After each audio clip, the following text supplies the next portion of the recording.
বন্ধুরা আবারও ফিরে এলাম আজকের আবহাওয়ার লেটেস্ট আপডেট নিয়ে। বর্তমানে পশ্চিমবঙ্গের সমস্ত জেলাতেই বর্ষার মৌসুম চলছে। তো এই ভিডিওতে আজ ও আগামী 3-4 দিনে পশ্চিমবঙ্গের কোন কোন জেলায় বৃষ্টি ও বজ্রসহ বৃষ্টি হবে, কতদিন মেঘলা আবহাওয়া বজায় থাকবে, এই সমস্ত কিছু জানানো হবে। সেই সাথে আসাম, ত্রিপুরা ও বাংলাদেশের লেটেস্ট আবহাওয়া সম্পর্কেও আপডেট দেওয়া হবে। সুতরাং সম্পূর্ণ ভিডিওটির সঙ্গে থাকবেন। ভিডিওটি ভালো লাগলে লাইক করবেন আর চ্যানেলটি সাবস্ক্রাইব করে রাখবেন আবহাওয়ার লেটেস্ট আপডেট সবার আগে পাওয়ার জন্য। বঙ্গোপসাগরের উপর তৈরি হওয়া নিম্নচাপ ফুঁসছে, যার জেরে ফের একবার ভারী বৃষ্টির সম্ভাবনা কলকাতা সহ দক্ষিণবঙ্গের জেলাগুলিতে। আবহাওয়া দপ্তর জানিয়েছে মঙ্গলবার পর্যন্ত গাঙ্গেয় পশ্চিমবঙ্গের জেলাগুলিতে ভারী থেকে অতি ভারী বৃষ্টির পূর্বাভাস রয়েছে।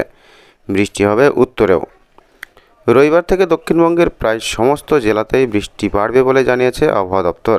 এদিন হুগলি, পূর্ব এবং পশ্চিম বর্ধমান, বীরভূমে ভারী থেকে অতি ভারী বৃষ্টির সম্ভাবনা রয়েছে। জারি করা হয়েছে কমলা সতর্কতা। সোমবারও এই কয়েক জেলায় সতর্কতা থাকবে। ওদিকে সমুদ্র উত্তাল হওয়ার আশঙ্কা রয়েছে, মৎস্যজীবীদের জন্য সতর্কবার্তাও জারি করা হয়েছে।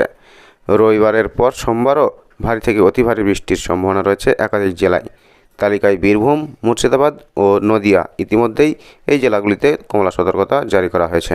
এরপর মঙ্গলবার দক্ষিণের বেশ কিছু জেলায় ভারী বৃষ্টির জন্য হলুদ সতর্কতা জারি করা হয়েছে।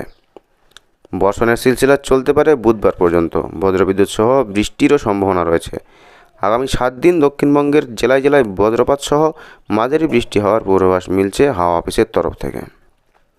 উত্তরবঙ্গের জেলাগুলিতে আগামী শুক্রবার পর্যন্ত হালকা থেকে মাঝারি বৃষ্টি চলতে পারে। দার্জিলিং, জলপাইগুড়ি, কালিম্পং, আলিপুরদুয়ারে বজ্রবিদ্যুতের পূর্বাভাস রয়েছে।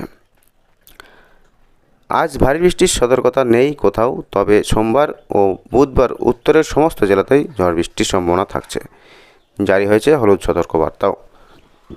তো এই ছিল আজকের আবহাওয়ার লেটেস্ট আপডেট। ভিডিওটি অবশ্যই লাইক করবেন আর চ্যানেলটি সাবস্ক্রাইব করে রাখতে ভুলবেন না আবহাওয়ার লেটেস্ট আপডেট সবার আগে পাওয়ার জন্য। Thank you friends, thank you for watching the video.